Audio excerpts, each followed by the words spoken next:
नमस्कार, ANB news देख रहे हैं आप। मैं हूं आपके साथ पल्लवी राजपूत और हमारे खास कार्यक्रम उत्तराखंड का महासंग्राम में आप सभी का स्वागत है।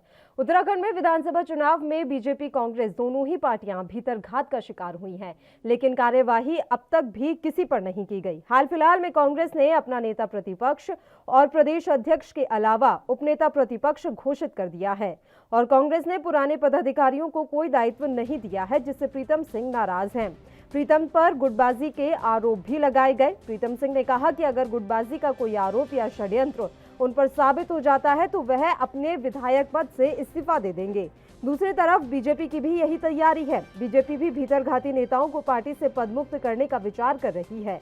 ऐसे में बीजेपी के प्रदेश अध्यक्ष बदलने की सुगबुगाहट तेज हो गई है। माना यह जा रहा है कि बीजेपी के नए प्रदेश अध्यक्ष के तौर पर पार्टी रमेश पोखरियाल निशंक का नाम आगे बढ़ा सकती है। फिलहाल प्रदेश अध्यक्ष की कमान मदन कौशिक संभाल रहे हैं, जो हरिद्वार से विधायक हैं। फिलहाल अब तो ये सिर्फ चर्चाएं चल रही हैं और ये देखने वाली बात रहेगी कि आगे भारतीय जनता पार्टी भीतरघातियों पर क्या एक्शन लेती है और क्या मदन कौशिक भी इसकी जद में आते हैं।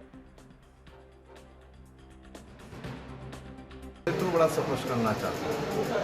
मुझे प्रभारी देवेंद्र यादव और राष्ट्रीय संगठन के जो है हमारे महामंत्री केसी वेणुगोपाल जी ने कहा कि कांग्रेस जो है हमारी गुटबंदी की वजह से हारी और निश्चित रूप से मेरा कहना ये कि जांच होनी चाहिए और अगर कहीं पर भी मैं दोषी पाया जाऊँ तो मुझे विधायक रहने का भी कोई अधिकार नहीं है। मैं विधायक से भी त्यागपत्र देने के लिए तैयार हूँ। पिछले 5 सालों में आपके मैंने कोई एक बयान बता दें जिस बयान के आधार पर ये बात कही जा रही कि गुटिये क्या नाम जो गुटीबाजी हुई उसको से देखिए केंद्रीय नेतृत्व तय करता है, ये पार्लियामेंट्री बोर्ड तय करती है और अभी तो इस प्रकार का कोई हम लोगों के ये चर्चा शायद मीडिया में चल रही हो। और चलिए अपने मुद्दे का हम रुख कर लेते हैं। उत्तराखंड के महासंग्राम में आज बात होगी कि क्या भारतीय जनता पार्टी भीतरघात के आरोपों से जूझ रही नेताओं पर किसी तरह की कोई कार्रवाई करती है। क्या वाकई में जो चर्चाएं इस समय चल रही हैं कि मदन कौशिक को प्रदेश अध्यक्ष के पद से हटाया जाता है, ये चर्चाएं सही साबित होंगी। इस बीच जिस तरीके से प्रीतम सिंह ने पुष्कर सिंह धामी से मुलाकात की है वो भी चर्चा का विषय बना हुआ है। रविवार देर शाम मुख्यमंत्री पुष्कर सिंह धामी और कांग्रेस के कद्दावर नेता और चक्राता से विधायक प्रीतम सिंह के बीच भी मुलाकात हुई है। मुलाकात से ठीक पहले ही कांग्रेस आला कमान ने प्रदेश अध्यक्ष, नेता और उपनेता प्रतिपक्ष के नामों का ऐलान किया था। अब सीएम धामी और प्रीतम सिंह की मुलाकात के कई मायने तलाशे जा रहे हैं।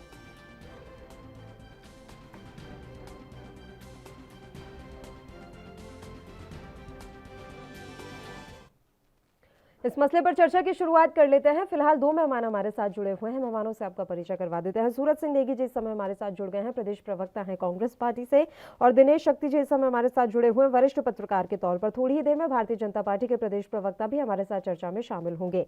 दिनेश जी, शुरुआत आप ही के साथ कर लेते हैं। सर, जिस तरीके से प्रीतम सिंह मुलाकात करने पहुंचे पुष्कर सिंह धामी से, क्या मान लिया जाए कि अब उनकी नाराजगी खुलकर सामने आ रही है?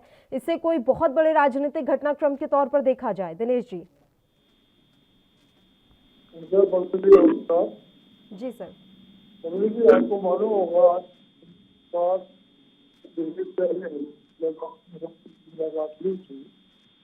उसके अंदर हमने आपसे यही कहा था, समझ चर्चा हुई थी कि कांग्रेस के नेताओं में आपस के अंदर जो है तालमेल नहीं है, जिसका जल्द इनको हार का सामना करना है। उसके बाद इनको नेता प्रतिपक्ष और प्रदेश का अध्यक्ष चुनने में इनको जो देर लगेगी वो आपके सामने है। इससे स्पष्ट होता है प्रीतम सिंह की जो भाषा है, प्रीतम सिंह ने कहा कि अगर आरोप सिद्ध होते हैं तो मैं अपने एमएलए सीट से रिजाइन कर दूंगा। इससे साफ जाहिर होता है कि प्रीतम सिंह जी नहीं चाहते थे कि नेता प्रतिपक्ष लेखपाल भी बने और अध्यक्ष जो है वो महंती बने, महंती बने, क्योंकि अगर इन दोनों में से एक पद भी इनको मिल जाता तो शायद ये रिजाइन की बात भी नहीं करते। इससे दफा जो गुटबाजी चल रही थी वो अब खुल के सामने आ गई। ये गुटबाजी जो है ये इसलिए थी और ये लगा था उस गुटबाजी के अंदर ये जी रहे थे। और हमने उस वक्त भी यही कहा था कि सेंटर से सोनिया गांधी ग्रुप से या प्रियंका ग्रुप से या वगैरह ग्रुप से ये क्या होना चाहिए कि उत्तराखंड की सारी कार्यकारिणी भंग कर दी जाए ताकि नए नेताओं को लेके आ जाए और नए नेता उस हिसाब से काम करेंगे। जैसे कि अभी सुनने में आया है कि कुमाऊनी के अंदर सदस्यता अभियान जो है वो जोरों से चल रहा है, वो सदस्य बन ही रहे हैं, जबकि यहाँ पर ये सदस्य बनाने के मूड में ही नहीं थे क्योंकि अपनी गुटबाजी थी। और इसलिए में अपना अच्छा होगा वर्कशॉप मेरे पास आया था और तुमने अखबार में भी पढ़ा कि प्रीतम सिंह युद्ध के जितने भी लोग थे उन्होंने समूहित इस्तीफा देने की धमकी दी है। किस लिए? आप कांग्रेस के कार्यकर्ता है, कांग्रेस एक पार्टी है, आप काम करना चाहते हैं तो कार्यकर्ताओं ने तो कोई क्यों करना चाहते हैं?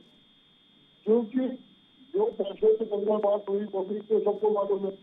लास्ट तक सुंदर सिंह जी बैठे हुए थे जी करके, तो उनको सूरज सिंह ने भी किसी भी उसके तो जवाब नहीं दिया कि पैसा बिल्कुल बात हुआ 20 लाख रुपये वो वापस दिल्ली क्यों गए, उसके बारे में कोई जवाब नहीं था। तो मेरा सिर्फ पढ़ी तो ये कहना आया है कि अगर इलेक्शन लड़ती तो इनको इतना बड़ा हार का वोट देखना नहीं पड़ता और जो छुट्टी है कि मैं रिजाइन कर दूंगा, इससे साफ जाहिर होता है कि प्रीतम ग्रुप नहीं चाहता था कि मुझे कोई पद ना मिले। अध्यक्ष पद तो ठीक है, वो इलेक्शन जीते, वो नेता प्रतिपक्ष बनना चाहते थे, लेकिन को बनाने की कोशिश करती है और हर बार हमने ये ऐसा भी माना जा रहा है सर कि प्रीतम सिंह लगातार गुटबाजी के आरोप खुद ही झेल रहे थे, भीतरघात का आरोप भी उन पर लगा, तो इसलिए कांग्रेस आला कमान ने ये कार्यवाही की। क्या वाकई में इस तरह की जो बातें कही जा रही है उनमें तनिक भी सच्चाई है? आपसे हम समझेंगे, उससे पहले मैं एक बार सूरज जी का भी रुख कर लेती हूँ। नेगी साहब, प्रीतम सिंह की पुष्कर सिंह धामी से मुलाकात क्या दर्शा रही है? आप ये कहेंगे कि ये बिल्कुल एक जनरल सी मुलाकात थी, इसमें कोई सियासी मायने नहीं है?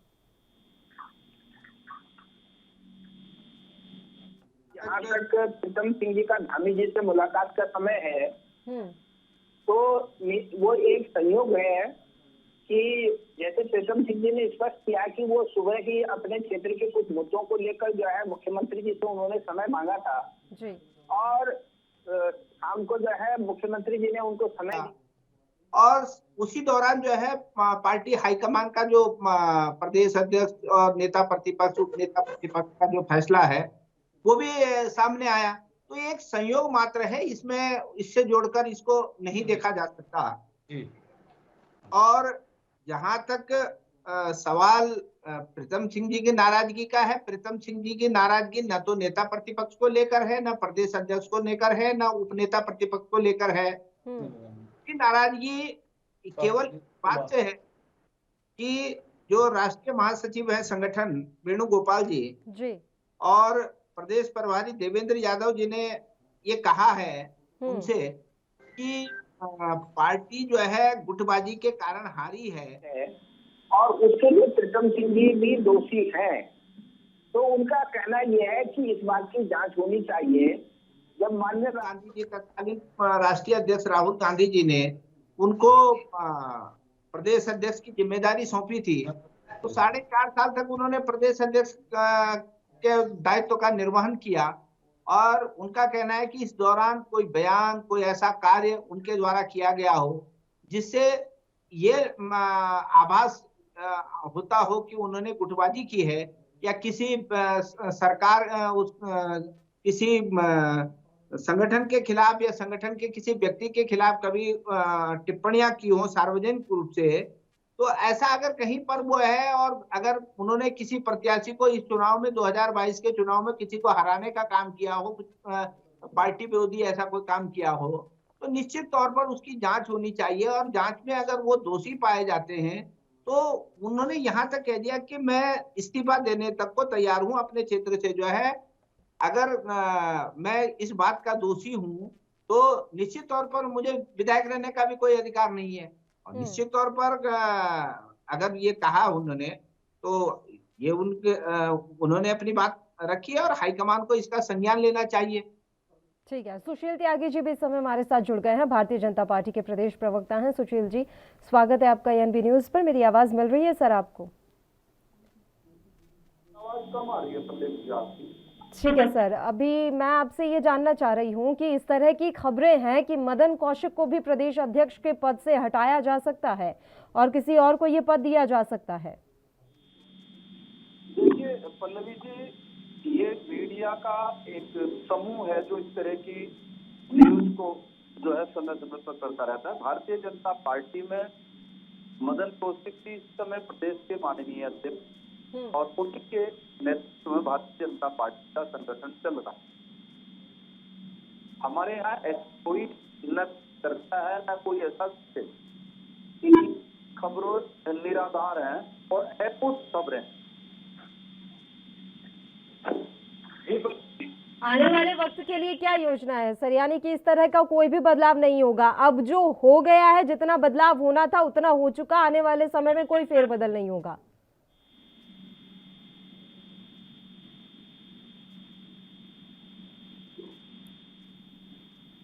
सुशील जी तक मेरी आवाज नहीं पहुंच रही, एक बार फिर से उनकी फोन लाइन पैच करवा लीजिए। तो दिनेश जी, आप किस तरीके से देख रहे हैं, भारतीय जनता पार्टी में भी मदन कौशिक को पद से हटाने की बात कही जा रही है, क्या वाकई में बस मीडिया के द्वारा ये बातें फैलाई जा रही है या कुछ सच्चाई है इनमें? मदन कौशिक जी को हटाने की तो इलेक्शन से पहले ही बात चल रही थी और किशोरी जी को प्रदेश अध्यक्ष बनाने की बातचीत चल रही थी, लेकिन वो खतराई में पड़ गई और वो नहीं हुआ। अब देखिए, जब इन्होंने हाईकमान ने इनका सोच ही दिया है कि प्रदेश अध्यक्ष हमने बदलना है, तो मदन सिंह कौशिक जी की विदाई 100% है, वो 1-2 दिन में सामने आ जाएगी। वो बिल्कुल इनको मदन कौशिक जी को प्रदेश अध्यक्ष इनको हटाकर नया चेहरा सामने लाएंगे और वो बहुत जल्दी 1-2 दिन में पता लग जाएगा। एक चीज कभी भी सूरज सिंह जी से ये जानना चाहता हूँ कि जैसे ये कह रहे हैं कि प्रीतम सिंह जी ने इलेक्शन के अंदर कोई ऐसा मतलब नहीं किया। मैं सूरज सिंह जी से चाहता हूँ कि कोविड के अंदर सुंदरलाल निहाल जिनको पूरा काम किया हुआ था, उसकी टिकट काटने के लिए सिर्फ प्रीतम सिंह ही थे। प्रीतम सिंह ने टिकट छूट गया कि उनको नहीं टिकट देनी चाहिए और गणेश गोजवाल जी को उसको भी सपोर्ट मिला।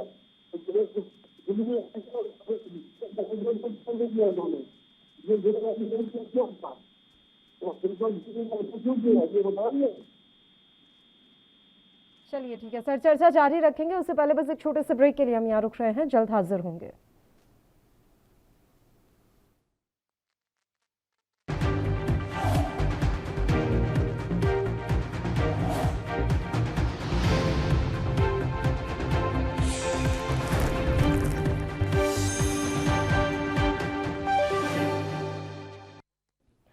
ब्रेक के बाद एक बार फिर से आप सभी का स्वागत है। सूरज जी, सियासी पंडितों का ये मानना है कि कांग्रेस पार्टी के अंदर अपनी रुसवाई से प्रीतम सिंह काफी क्षुब्ध हैं और वो खुद के लिए और अपनों के लिए अब सियासी जमीन तलाशने का भी काम कर रहे हैं।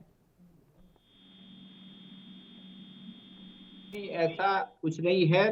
दरअसल देखिए, जैसे मैंने पहले भी कहा कि प्रीतम सिंह जी की नाराजगी न तो नेता प्रतिपक्ष से लेके है न प्रदेश अध्यक्ष से लेकर है। उनकी नाराजगी अगर है तो प्रदेश प्रभारी देवेंद्र यादव जी और जो राष्ट्रीय महासचिव हैं वेणुगोपाल जी संगठन के, उनके उस बयान को लेकर है जिसमें उन्होंने ये कहा है कि गुटबाजी के कारण पार्टी हारी है और उसमें प्रीतम सिंह जी भी दोषी हैं। तो प्रीतम सिंह जी का कहना यह है कि भाई, अगर मैं दोषी हूं तो इस बात की हाईकमान को जांच करानी चाहिए और जांच उन लोगों से करानी चाहिए जो तटस्थ हों, जिनका इससे कोई संबंध न हो। और अगर वो दोषी पाए जाते हैं, कोई ऐसा प्रूफ उनके पास है कि प्रीतम सिंह जी ने गुटबाजी की है, तो प्रीतम सिंह जी का कहना है कि मैं तत्काल जो है विधायकी से लेकिन अभी हाल ही में जितने इस्तीफे हुए सर, एक बात बताएं, अभी हाल ही में जितने इस्तीफे दिए गए कांग्रेस पार्टी के अंदर, उन सब पर अपनी चुप्पी साधे बैठे रहे प्रीतम सिंह। वो किस तरीके से उसे हम देखें, कैसे उसको जोड़ा जाए, वो अपनी चुप्पी के जरिए क्या सारी चीजों पर मोहर लगा रहे हैं?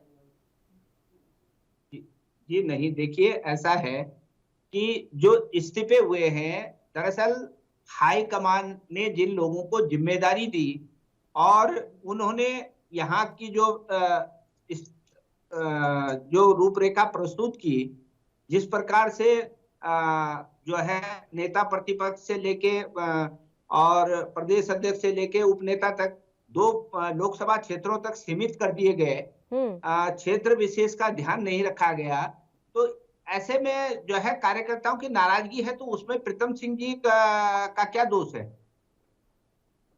तो शांत भी तो बैठे हुए हैं ना, किसी तरह की कोई बयान उनकी तरफ से नहीं दिया जा रहा है। और इसे आप भले ही सहयोग कह रहे हैं, लेकिन वो जिस तरीके से मुख्यमंत्री से मिलने जाते हैं और मुलाकात से कुछ ही समय पहले तमाम नामों का ऐलान होता है, तो ये महज एक संयोग है। क्या वो वाकई में अपने लिए सियासी जमीन नहीं तलाश रहे? आप देखिए कि जो है ये संयोग मात्र है कि मैंने जैसे पहले भी कहा कि प्रीतम सिंह जी ने तमाम मीडिया के माध्यम से कहा है कि उन्होंने अपने क्षेत्र की कुछ समस्याओं को लेकर मुख्यमंत्री जी से समय मांगा था, और सुबह उनकी मुख्यमंत्री से बात हुई और शाम को समय मिला, तो उसी समय जो है ये केंद्र का जो हाईकमान का निर्णय है वो भी सामने आया। तो ये एक मात्र संयोग है, इसमें इससे जोड़ के नहीं देखा जा सकता। और सारी गलती किसी एक शख्स पर डाल देना सर, इसको आप एक बार पार्टी और सारी चीजों से साइड हटकर बात कीजिए सर। अगर आपकी हार हुई उत्तराखंड में, तो अकेले प्रीतम सिंह की जिम्मेदारी कैसे हुई? ये तो सबकी जिम्मेदारी हुई। ये हरीश रावत की भी जिम्मेदारी थी, ये खुद देवेंद्र यादव की जिम्मेदारी थी। जब उन्हें प्रभारी बनाया गया था प्रदेश का, तो वो समय रहते डैमेज कंट्रोल क्यों नहीं कर पाए? तो एक शख्स पर सारी गाज गिरा देना, एक ही शख्स पर सारी जिम्मेदारी थोप देना, क्या ये आपको कहीं से भी जायज लगता है नेगी साहब? निश्चित तौर पर ये जायज नहीं है, क्योंकि अगर हार हुई है तो उसके लिए सारी टीमें जो है, जिन जिन लोगों को जिम्मेदारी दी गई थी, जो स्क्रीनिंग कमेटी में जो लोग थे, जिनको प्रदेश का प्रभार था, जिनके पास प्रदेश अध्यक्ष की जिम्मेदारी थी, जिनको चुनाव संचालन समिति की जिम्मेदारी थी, नेता प्रतिपक्ष, ये सबकी सामूहिक जिम्मेदारी थी। जब हम सामूहिक नेतृत्व में चुनाव लड़ते हैं तो निश्चित तौर पर सामूहिक जिम्मेदारी भी तय होनी चाहिए। अगर केवल एक व्यक्ति को यह कह दिया जाए कि इन्होंने गुटबाजी की है, कि या तो पार्टी को जांच करा करके उस व्यक्ति के खिलाफ जो है कार्रवाई करनी चाहिए, कहना चाहिए कि आपके खिलाफ जो है आपने प्रत्याशियों को हराने का काम किया, आपने गलत बयानबाजी की, आपकी बयानबाजी के कारण जो है इस प्रकार के हालात हुए, तो या तो इस प्रकार का कोई मामला सामने रखा जाए।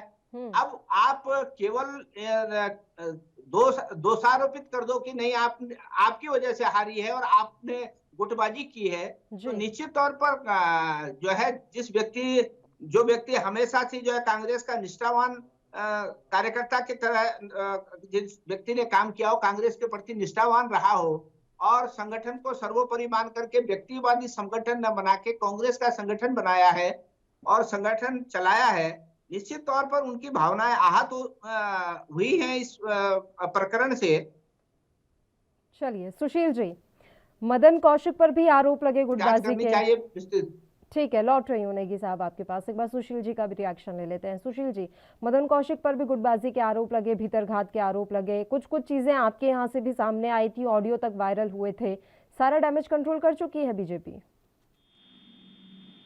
आरोप कोई भी किसी पर भी लगा सकता है, उस आरोप की सच्चाई क्या है?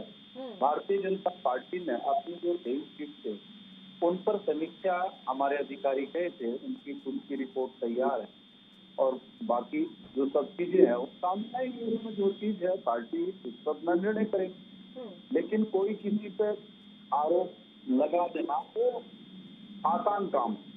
जब प्रत्याशी देखिए कहीं जीतते हैं कहीं हारते हैं तो वो अक्षणिक चीजें रहती हैं, उसमें कोई चीज सामने आई है, लेकिन वो एक पर्टिकुलर एक विधानसभा का मामला है। भारतीय जनता पार्टी ने अपनी उन सभी 23 विधानसभाओं में अपने समीक्षा अधिकारी भेजकर वहां की अक्सर से रिपोर्ट मंगवाई है और पार्टी अगर उस पर कुछ होगा, किसी ने ऐसा किया होगा तो उस पर निर्णय करेगी, उस पर एक्शन भी लेगी। यानी कि समय रहते आप तो डैमेज कंट्रोल करने में कामयाब हो पाए ना। आप जो लगातार बातें कहते हैं कि आपकी पार्टी के भीतर काफी अच्छा लोकतंत्र है, तो उसका उदाहरण आपने पेश किया।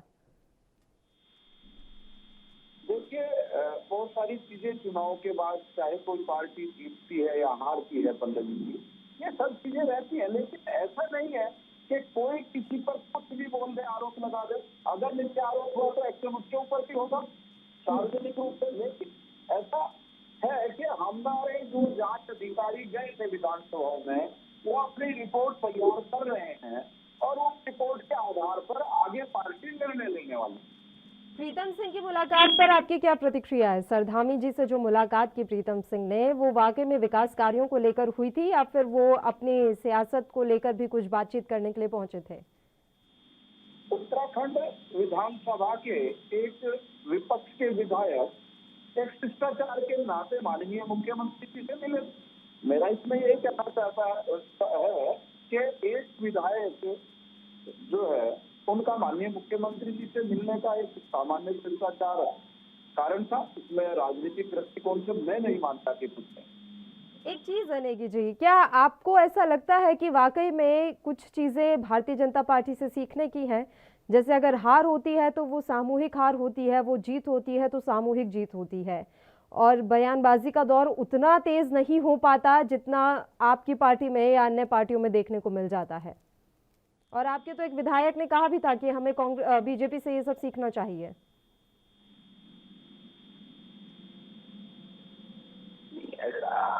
समझता हूँ ऐसा तो कहीं कुछ नहीं है।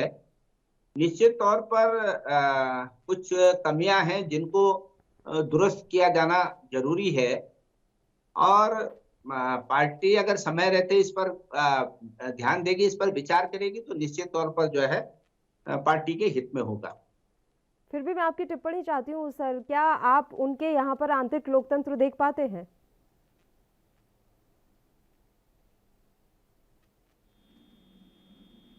नेगी जी, आप ही की टिप्पणी चाहती हूँ मैं कि क्या आप भारतीय जनता पार्टी के अंदर आंतरिक लोकतंत्र देख पाते हैं?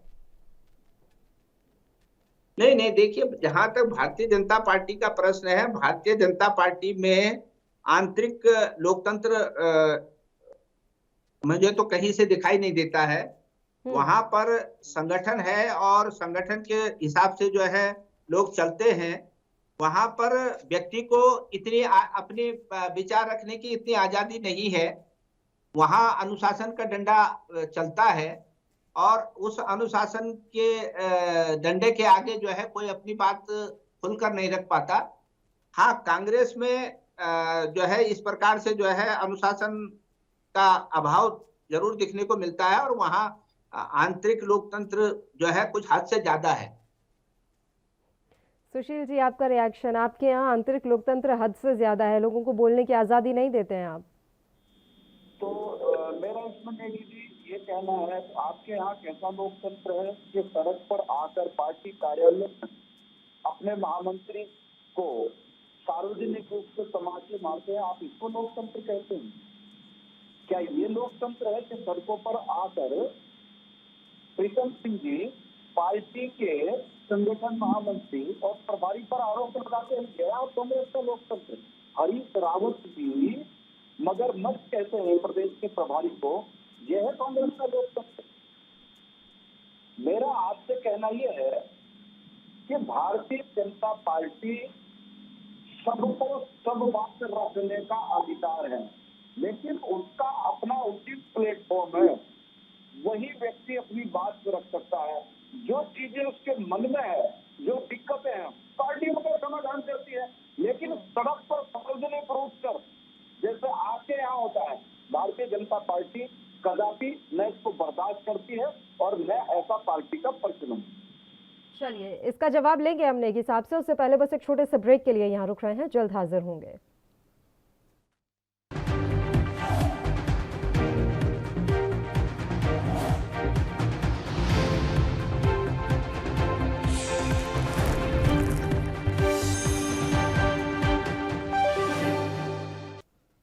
ब्रेक के बाद एक बार फिर से आप सभी का स्वागत है। नेगी साहब, एक बार मैं आप ही का रुख करूंगी, उसके बाद मैं दिनेश जी का पास जाऊंगी। एक बात बताइए सर, अभी काफी सारे एग्जाम्पल यहाँ सुशील जी ने भी दे दिए कि आपके यहाँ किस तरह का लोकतंत्र है और लोकतंत्र के क्या क्या आपके यहाँ नज़ारे देखने को मिले हैं वो भी उन्होंने बताए। इस बीच करण महारा ने भी बोला है, उन्होंने कहा है कि कुछ लोग जानबूझकर हमें बदनाम करने की कोशिश कर रहे हैं और वो अपनी ही पार्टी के कार्यकर्ताओं की तरफ निशाना साध रहे थे। सर जी देखिए, जहाँ तक सुशील जी कह रहे हैं कि पार्टी का कोई व्यक्ति जो है इनके यहाँ ऊपर सवाल नहीं पूछ सकता, किसी से प्रश्न नहीं पूछ सकता। हमारे यहाँ ये पार्टी का आंतरिक लोकतंत्र है और बहुत मजबूत है कि हम राष्ट्रीय महामंत्री संगठन से भी सवाल पूछ सकते हैं और प्रदेश प्रभारी से भी सवाल पूछ सकते हैं कि उन्होंने अगर कोई आरोप लगाया है, किसी नेता पर कोई टिप्पणी की है, तो या तो वो अपनी बात को जो है जांच करवा करके उसकी पुष्टि कराएं, और अगर नहीं की है तो निश्चित तौर पर एक कार्यकर्ता का अधिकार बनता है, एक पार्टी के नेता का, छोटे नेता का भी अधिकार बनता है कि संगठन के लोगों से सवाल पूछ सके। तो ये हमारे यहाँ लोकतंत्र है। मार पिटाई की बात भी कुछ बोली है अभी सुशील जी ने। मार पिटाई का जहां तक प्रश्न है, दो पक्षों के बीच में कोई बात होती है, कोई विवाद होता है, उसको पार्टी संगठन से जोड़कर नहीं देखा जा सकता। अब आप उन दो लोगों के बीच में कोई विवाद हुआ है, कुछ लोगों के बीच में विवाद हुआ है, हाँ। और यदि कोई पार्टी से संबंधित कोई विवाद होता, कहीं कुछ इस प्रकार का होता, तो जो पार्टी के महामंत्री हैं उन्होंने पार्टी फोरम पर कोई शिकायत दर्ज नहीं की, और जब मामले का निस्तारण आपस में कोई लोग कर लेते हैं तो उसका पार्टी से कोई लेना देना नहीं है। सुशील जी, मेरा मानना यह है ना कि जी देखिए, ऐसी क्या आप अपनी पार्टी का पक्ष रख रहे हैं, वो आपकी जिम्मेदारी भी है, लेकिन सार्वजनिक रूप से रंजीत रावत जी ने, जो आपके कैंपेनिंग कमेटी के चेयरमैन थे हरीश रावत जी, उनको कहा कि उन्होंने पार्टी के टिकट बेचे हैं, पैसे लिए हैं। क्या इसको आप आंतरिक लोकतंत्र कहेंगे? आपके प्रदेश के कार्यालय में प्रदेश के महामंत्री को किस तरह से पीटा गया सार्वजनिक घटित कर, क्या ये लोकतंत्र है? अगर ये कांग्रेस का लोकतंत्र है तो ये लोकतंत्र आपको मुबारक हो। भारतीय जनता पार्टी के लोकतंत्र पर आप टिप्पणी कर रहे हैं कि वहां बोलने की आजादी नहीं है, तो आप अपना घर तो संभालिए नहीं। दिनेश जी, लोकतंत्र के बारे में बात चल रही है सर कि कौन सी पार्टी में कितना लोकतंत्र और कितना अनुशासन है। आपसे समझना बेहद जरूरी हो जाता है कि अभी कौन सी पार्टी को क्या करने की जरूरत है। आपके सुझाव। आपने सुना कि हमारी पार्टी के अंदर गुटबाजी नहीं है, हाँ। लेकिन उन्होंने अपने ही बयान में ये कह दिया कि हमारी पार्टी के अंदर गुटबाजी है, लेकिन हमारा जो भी लोग थे उन सबको मिलकर उन्होंने काम किया है, और मिलकर करने के बावजूद एक आदमी के ऊपर तोहमत क्यों लगाई जाए प्रीतम सिंह जी के ऊपर कि उनके गुटबाजी के कारण कांग्रेस हारी। नंबर दूसरी बात, सूरज सिंह जी ने ये कहा कि हमारे अंदर लोकतंत्र है। अगर लोकतंत्र होता तो आप संसद के महामंत्री की बात को सुनकर इस्तीफे की धमकी दे रहे हैं कि मैं इस्तीफा देने को तैयार हूँ अगर मेरे को सिद्ध कर दिया जाए, जब आप थोड़ी देर पहले खुद कह रहे हैं कि सबका गुटबाजी थी, सबने अपने अपने मिलकर काम किया, एक आदमी के ऊपर क्यों इल्जाम लगाया जाए कि उसकी गुटबाजी से ये हुआ। एक तरफ तो आप मानते हो कि हमारी पार्टी में गुटबाजी थी, दूसरी तरफ आप ये मानते हो कि प्रीतम सिंह के ऊपर गुटबाजी तो कभी उसके ऊपर सिद्ध करे। अरे आपका महामंत्री है, आपके महामंत्री के अगर लोकतंत्र है आपकी पार्टी के अंदर, तो आपके महामंत्री ने अगर कोई गुटबाजी का आरोप लगाया है तो उसे सिद्ध करे ना कि मैंने गुटबाजी नहीं की। गुटबाजी तो खुद के सामने आई है। मैंने 2 एग्जाम्पल तो आपके सामने दे दिए हैं, पौड़ी की सीट के लिए और इसके उपाध्यक्ष की सीट के लिए। फिर अगर आपके लोकतंत्र होता, ये पुराने कैंडिडेट जीते हुए थे, इन जीते हुए आदमियों को तुमने टिकट क्यों नहीं दिया? इसमें गुटबाजी साफ दिखाई देती है। फिर आप कहते हैं हमारी पार्टी में गुटबाजी नहीं है, तो लोकतंत्र है। लोकतंत्र की नाम की चीज तो तुम्हारे पास है ही नहीं। सूरज सिंह जी, ये आप समझ लीजिए और अपने देखिए, और अपने गिरे बाद में भी झांके देखिए सूरज सिंह जी, और जोश सिंह के भी देखिए, मैं नाम लेके बात कर रहा हूँ, और प्रीतम सिंह जी भी। प्रीतम सिंह के ऊपर जब 1.5 घंटे तक इसी बात पर चर्चा होती रही, नेता प्रतिपक्ष कौन होगा, अध्यक्ष कौन होगा, तो अगर आप नेता प्रतिपक्ष बनने को तैयार नहीं थे तो आपने केंद्र के अंदर अपना जाकर क्यों दिया? मैं नेता बनने को तैयार हूँ। गणेश ने क्यों दिया? मैं बनने को तैयार हूँ।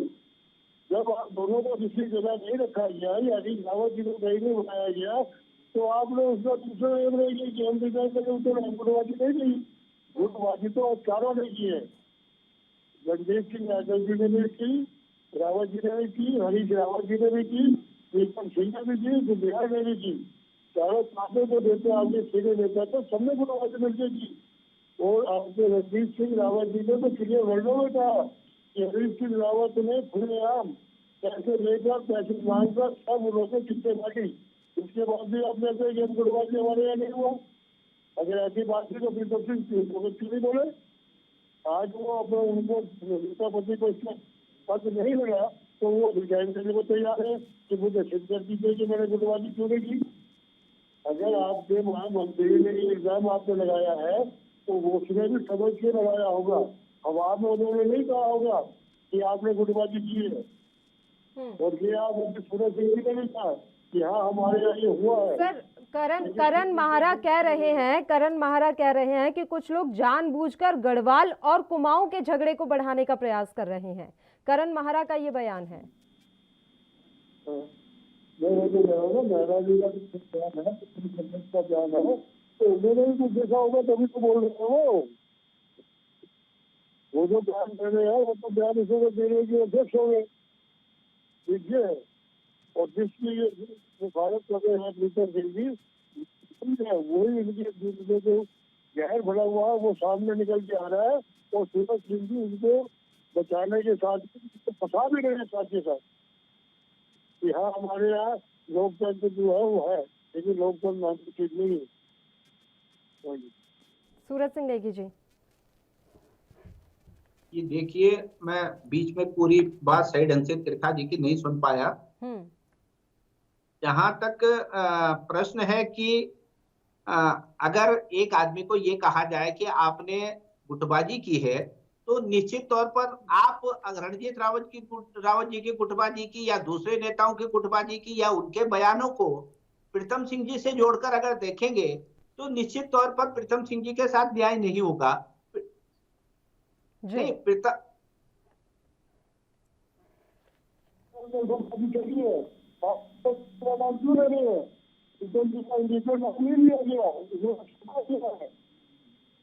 नहीं त्रिखा जी, वेणुगोपाल जी और देवेंद्र यादव जी ने उनसे कहा है कि गुटबाजी की वजह से कांग्रेस हारी है और आप भी उसके लिए दोषी हैं।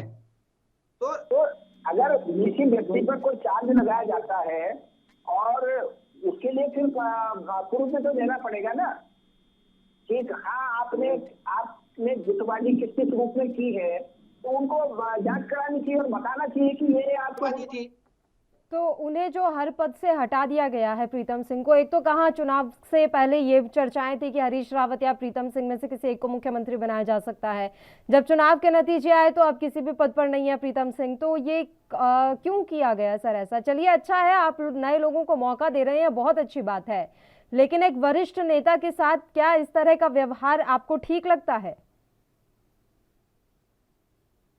अब ये तो देखिए कि जिन हालात और परिस्थितियों में हमारे केंद्रीय नेतृत्व ने ये निर्णय लिया है और जिन लोगों के ऊपर जिम्मेदारी यहाँ के रिपोर्ट देने की थी, रिपोर्ट तैयार करने की थी, अब उन लोगों ने किस प्रकार से रिपोर्ट तैयार की, क्या हालात रहे, ये तो वही जान सकते हैं। सुशील जी, बताइए, आपको ऐसा लग रहा है सर कि प्रीतम सिंह के साथ जो कुछ भी हुआ वो एकदम ठीक था? वैसे ये कांग्रेस पार्टी का मसला है, लेकिन अभी जो बदलाव हुए हैं वो बदलाव आप कितना सही मानते हैं? देखिए, कांग्रेस जो है वो रसातल की ओर है और वहाँ की लड़ाई है। अगर आप इस जो अभी 2022 का उत्तराखंड का चुनाव हुआ है, अगर आप स्टार्टिंग से इस चुनाव को बारीकी से कांग्रेस की पार्टी का विश्लेषण करेंगे तो आप इस चुनाव के स्टार्टिंग से इनकी न्यूनतम बाजार जो थी, हरीश रावत सार्वजनिक रूप से अपने कांग्रेस के पार्टी के वरिष्ठ और केंद्रीय नेतृत्व पर किस तरह से प्रश्न चिन्ह लगाते थे उनके निर्णयों पर, उन्होंने हर धार्मिकता के लिए चुनाव रिजल्ट को कहा कि या तो मैं घर बैठूंगा और या मुझे सीएम बनाए। महत्व आकांक्षा की पराकाष्ठा जब इस स्तर पर आ जाती है तब इस पार्टी का विनाश निश्चित है और कांग्रेस विनाश की तरफ जानी। इनको लोगों के काम से विपक्ष की भूमिका इनको मिली है। 1 महीना लगा इनको अपना अध्यक्ष और विपक्ष का नेता बनाने में, और आज लड़ाई किस बात की है? आज लड़ाई इस बात की है कि इनके इतने नेता लगातार जीतने वाले नेता है प्रीतम सिंह, आज का हाल क्या कर दिया? उनका कहते हैं पीटर दास शिवेश सिंह का मामला है, लेकिन किसका जवाब देंगे? मैं उसके लिए उत्तरदायी नहीं हूँ। लेकिन कोई किसी भी पार्टी का अगर जनप्रतिनिधि लगातार जनता के द्वारा चुन कर आता है तो उसका सम्मान होना चाहिए। मैं इतना ही कहना चाहता हूँ कांग्रेस के इस प्रकरण में। सूरज जी, ये बात तो सही है सर, आप किसी भी राज्य में चले जाइए, एक भी राज्य मुझे तो ऐसा नजर नहीं आता जहां आपके 1 या 2 गुट ना बने हों।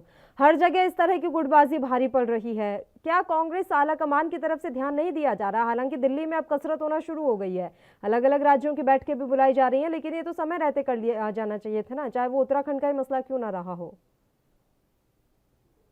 जी जी जी, देखिए पल्लवी जी, जैसे हमारे भारतीय जनता पार्टी के मित्र कह रहे हैं कि इनको जो है नेता प्रतिपक्ष और प्रदेश अध्यक्ष चुनने में जो है काफी समय लग गया, तो मैं थोड़ा सी जो है सुशील जी से आग्रह करूंगा कि आप अपनी जो है पार्टी का इतिहास देख लीजिए। 4 साल तक आपने जो है नेता प्रतिपक्ष और प्रदेश अध्यक्ष एक ही व्यक्ति को बना के रखा, और एक ही व्यक्ति से जो है आप नेता प्रतिपक्ष की जिम्मेदारी भी और प्रदेश अध्यक्ष की जिम्मेदारी जो है का निर्वहन कराते रहे। तो थोड़ा सी ये भी देख लेना चाहिए आप लोगों को दूसरे पर आरोप लगाने से पहले। जी, मेरे सवाल का तो जवाब दे दीजिए सर। कांग्रेस आला कमान इन गुटबाजियों को खत्म करने की दिशा में क्या प्रयास कर रहा है? उत्तराखंड में तो चला गया चुनाव, लेकिन अन्य राज्यों में अभी बाकी है, और आपके तो हर राज्य में एक जैसे हालात हैं।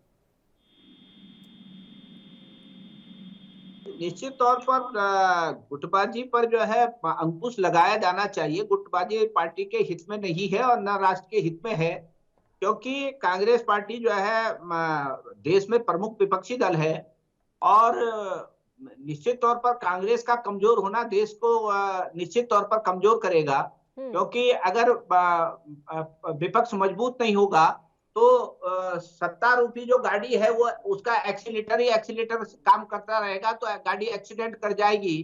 अगर गाड़ी पर ब्रेक होना भी बहुत जरूरी है, इसलिए जो है मजबूत लोकतंत्र के लिए मजबूत विपक्ष का होना भी जरूरी है। और क्योंकि पूरे देश की निगाहें कांग्रेस पार्टी की ओर है, तो इसलिए कांग्रेस पार्टी को अपने अंदर के जो विरोधाभास हैं, जो गुटबाजियां हैं, उनको दूर करके जो है आगे आना चाहिए। जनता की समस्याओं के समाधान के लिए जो है संघर्ष करना चाहिए, खड़े होना चाहिए। अजय भट्ट के लिए सुशील जी बोल के चले गए हैं वो कि अजय भट्ट 4 साल तक नेता प्रतिपक्ष भी रहे, आपके प्रदेश अध्यक्ष भी रहे, लेकिन उस दरमियान किसी ने कोई सवाल नहीं उठाया। लेकिन जी देखिए, पहला तो मेरा ये कहना है कि आप अपने घर के झगड़े को अगर सुलझाएं तो वो ज्यादा अच्छा रहेगा। और दूसरी बात यह है, वो हमारी पार्टी का अपना अंदरूनी मामला था। हमारी पार्टी के एक भी नेता ने कोई कभी बयान दिया कि भाई ये हम पार्टी का निर्णय से हमें अच्छा लगा तो वो अध्यक्ष बने रहे और हम उनके नेतृत्व में अपने हिस्से भी 57 जीत कराए, तो क्या दिक्कत बताइए आप। और भविष्य में किसी तरह की कोई भी बदलाव की अभी संभावना नजर नहीं आ रही है। सुशील जी, आपका जवाब हम लेंगे, लेकिन उससे पहले एक छोटे से ब्रेक के लिए यहाँ रुक रहे हैं, जल्द हाजिर होंगे।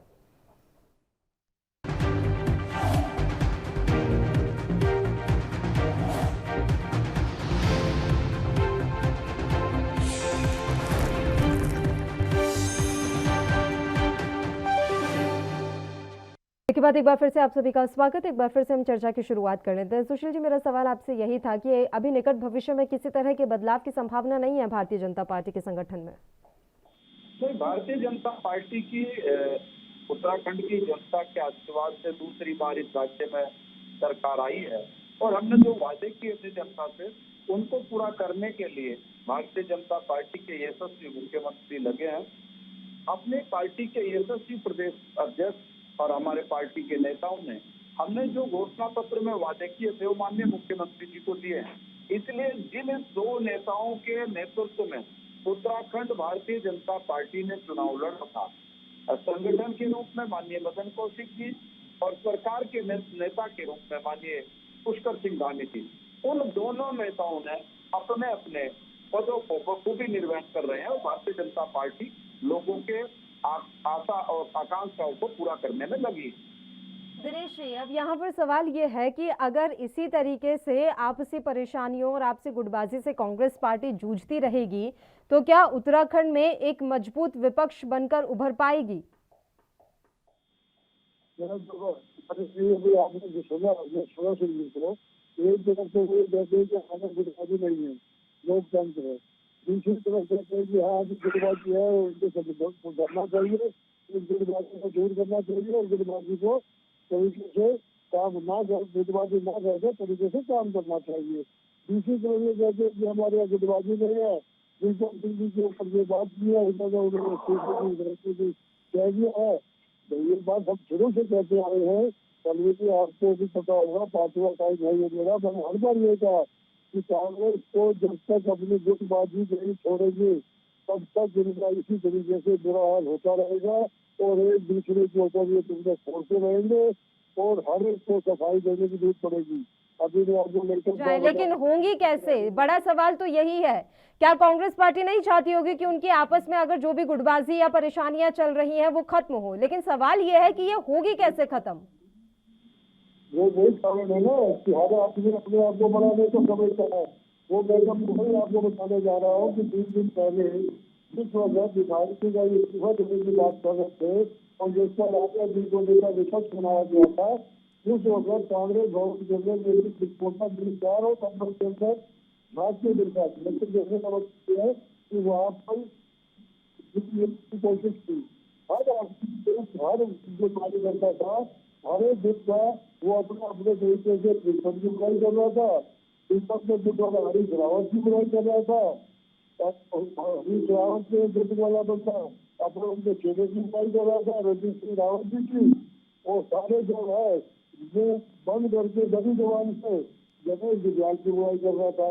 जब तक अपने आप को नहीं सुधारेंगे और पूरी कार्यकारिणी का ढांचा नहीं बदलेंगे, ये गुटबाजी होती रहेगी। ये संकट को चाहिए कि पुराने नेताओं को सबको 10 किनारे दिखा दे, उनको संसद में आगे दिखा दे और नए नेताओं को, नए लोगों को काम करने का मौका दे, ताकि इनके सामने अगर ये अपने छोड़ने चाहते हैं तो सुधार चाहते हैं तो इसका लिए इससे बढ़िया और कोई तरीका हो ही नहीं सकता। चाहे वो सेंट्रल गवर्नमेंट माने या इनके इलाके नेता माने, जो अपने ईगो से लगे हुए वो अपने ईगो को छोड़े तो पार्टी की बात करें। देखिए साहब, नए लोग क्या आपकी पार्टी में स्वीकार्य नहीं है क्या? कि कोई अगर किसी शख्स को कोई नया पद दिया जाता है या बड़ा पद दे दिया जाता है तो पार्टी के वरिष्ठ नेताओं को इससे दिक्कत हो जाती है, उनका ईगो हर्ट हो जाता है। देखिए ऐसा कहीं पर नहीं है, पार्टी का पद है, किसी को भी दिया जा सकता है और समय समय पर बदलते रहते हैं।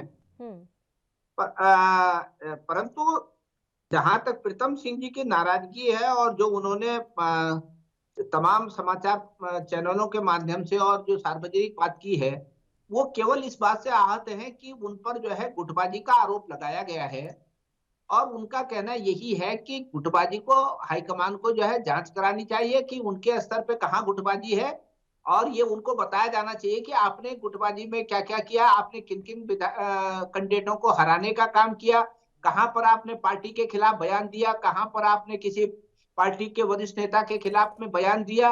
और इस प्रकार से अगर उन्होंने कहीं किया है उनको बताया जाना चाहिए कि अगर गुटबाजी का आरोप है तो ये बताया भी तो जाना चाहिए ना।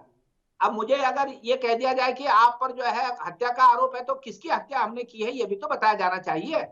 तो इसलिए अगर आप ये कहते हैं कि गुटबाजी प्रीतम सिंह जी ने की है तो उनका कहना है कि मुझे ये बताया जाना चाहिए कि कहां कहां पर मैंने गुटबाजी की है और यदि मुझे ये बता दिया जाए कि यहाँ पर मैंने गुटबाजी की है और मेरे गुटबाजी के कारण पार्टी को नुकसान हुआ है तो उन्होंने कहा कि मैं विधायक की भी त्याग दूंगा, मैं विधायक रहने का भी मुझको कोई अधिकार नहीं है। और ये जांच करेगा ये उन्होंने कौन? कहा है सीधा सीधा। अगर जांच की बात जैसा वो कह रहे हैं तो ये करेगा कौन, जिम्मेदारी किसे दी जाएगी? राष्ट्रीय नेतृत्व करेगा, राहुल गांधी जी करेंगे, सोनिया गांधी जो राष्ट्रीय अरे अध्यक्षा है सर, वो करेंगी। आपको वाकई उनको में करानी लगता है कि चाहिए राहुल जांच, जो है गांधी निष्पक्ष एक जांच अकेले करानी प्रीतम चाहिए। सिंह पर जांच बिठाने के लिए आ जाएंगे? इतना समय है राहुल गांधी के पास?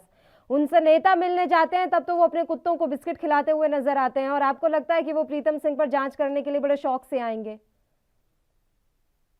उनके ये जितना सीधा पेड़ खड़ा रहता है ना सर, आंधी में सबसे पहले टूटकर वही गिरता है, और ये बात आपकी पार्टी को अभी समझ नहीं आ रही है। इतनी पुरानी पार्टी, इतना स्वर्णिम इतिहास जिस पार्टी का रहा है, अपने अपने घमंड, अपनी अपनी महत्वाकांक्षाओं के चलते आप लोग सब खराब करने पर क्यों तुले हुए हैं नेगी साहब?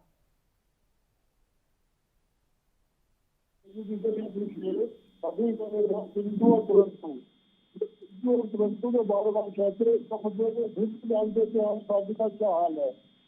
सिंधु विरुद्ध मैं भारत में हुआ था, सिंधु तुरंती पे हुआ था, और वो इनकी पार्टी में चल रहा है आजकल।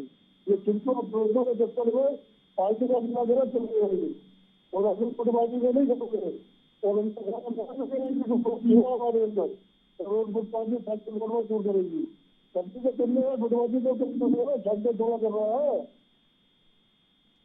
ठीक है सुशील जी, अब यहाँ पर मैं एक चीज और आपसे जानना चाहती हूँ कि क्या आपकी पार्टी के दरवाजे खुले हुए हैं कांग्रेस पार्टी के नेताओं के लिए? भारतीय जनता पार्टी में हमेशा दरवाजे खुले ही रहते हैं, लेकिन हमारे यहाँ ज्वाइनिंग की एक प्रक्रिया होती है, सिद्धांत होते हैं, और हमारी विचारधारा से जो भी व्यक्ति अपने विचारों को जोड़ना चाहता है, हम उसका स्वागत करते हैं, चाहे उसमें प्रीतम सिंह हो या फिर कोई अन्य नेता। अभी पार्टी का नेतृत्व तय करेगा, लेकिन ये है कि भारतीय जनता पार्टी के आज देश 19 करोड़ से भी ज्यादा कार्यकर्ता है, तो जो भी हमारे विचारों से जुड़ना चाहते हैं हम उनका स्वागत करते हैं, लेकिन इसका निर्णय पार्टी का नेतृत्व करता है कि किसको लेना है और कब लेना है, यह भी पार्टी का नेतृत्व ही तय करता है। मैं आप चैनल पर प्रीतम सिंह जी कब ज्वाइन करेंगे, किससे करेंगे, ये कहने के लिए अधिकृत नहीं हूँ, लेकिन इतना जरूर कहता हूँ कि हम जो भी हमारे विचारों को अंगीकार करके भारतीय जनता पार्टी में आना चाहता है, हम उसका स्वागत और अभिनंदन करते हैं, और अपने विचारों के साथ जोड़कर उस व्यक्ति को राजनीति में सम्मान देने का प्रयास ही नहीं करते, उसको पूरा भी करते हैं। चलिए, आप तीनों ही मेहमानों का शुक्रिया चर्चा करने के लिए आप हमारे साथ जुड़े। तो उत्तराखंड में अभी भी कांग्रेस में कलह लगातार मची हुई है। प्रीतम सिंह का जो गुट है वो इस समय काफी नाराज देखा जा रहा है, और लगातार कार्यकर्ताओं के इस्तीफे का दौर भी जारी है। इन सब पर प्रीतम सिंह की चुप्पी बड़े सवाल खड़े कर रही है, और जिस तरीके से उन्होंने मुख्यमंत्री पुष्कर सिंह धामी से मुलाकात की, सियासी बाजारों में अलग अलग अटकलें नजर आ रही हैं। अब देखने वाली बात रहेगी कि क्या उत्तराखंड में आने वाले समय में कोई बड़ा राजनीतिक घटनाक्रम घटता है। इसी के साथ इस बुलेटिन में इतना ही। मुझे दीजिए इजाजत। देश और प्रदेश के तमाम ताज़ा खबरों के लिए आप बने रहिए हमारे साथ। नमस्कार।